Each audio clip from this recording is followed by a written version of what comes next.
Alrighty folks, thanks for checking in once again for July 27th forecast video edition. Before we get to northeast forecasting, let's take a look at Tropical Storm Don. He has winds of 40 miles per hour. He's pushing off to the northwest and will continue in that motion, making landfall on the mid-Texas coast, perhaps on the south Texas coast. I would say anywhere south of Houston and north of Brownsville, yeah, that's your danger area. So pretty much all of the Texas coast is at risk. But from Matagorda south towards Corpus Christi, I'd say inland and even eventually south of San Antonio, I'd say that would be the main danger area. Right now, even though it's a tropical storm, it has the potential to strengthen to winds between 60 and 80 knots before it makes landfall. So that is definitely something we'll be watching here at Stormtopia.com. Stay tuned to our tropical page for continuing updates on the storm. Now, for Thursday here in the Northeast, we were looking at initially a crappy day, but now it looks like the rain's going to hold off a little bit longer than initially forecast. So it looks like showers to the green shaded areas. But notice how those don't expand further east than we had originally forecasted, which means a nicer day.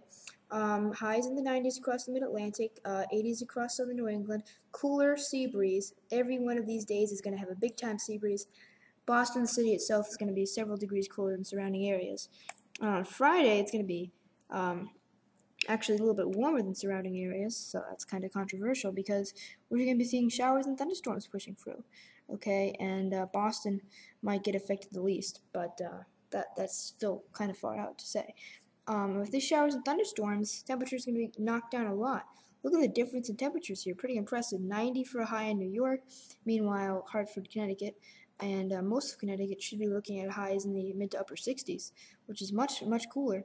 And you can see that sharp temp cutoff due to the showers and thunderstorms that will affect southern New England and the extreme upper mid-Atlantic, but will not affect the most of the central and southern mid-Atlantic. Highs topping out in the 90s for most of the mid-Atlantic, highs in the 60s for southern New England, 70s in the Merrimack Valley, northern New England, in Boston. 78 for a high in Boston.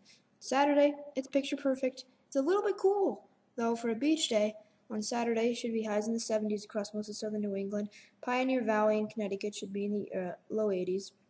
And then mid to upper 80s quickly as you go back from southwest of Stamford, Connecticut through New York. Should be about 85 to 90 for most of the upper mid-Atlantic. I'd lean on the side of 90, and then 90 to 95 further southward from DC south, and likely looking at some 95 to 98 degree temperatures thrown in. The note that I want to make for my Virginia fans, you always see that number in southeast Virginia. Well, I'm going to keep that number, but here's what it means. For Virginia fans would know what I'm talking about. Everyone else is just going to tune out on me.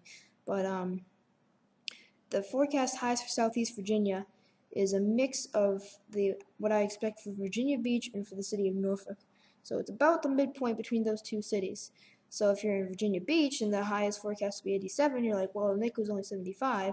And if you're in Norfolk and it was 95, and I only said you'd get an 87, so anyway, it ends up being both sides think I'm wrong, but really I'm just averaging the temperature, and because there's a big time temperature gradient in southeast Virginia, inland to the coast. So that's it for now. Hope this video was found useful to you, and stay tuned for continuing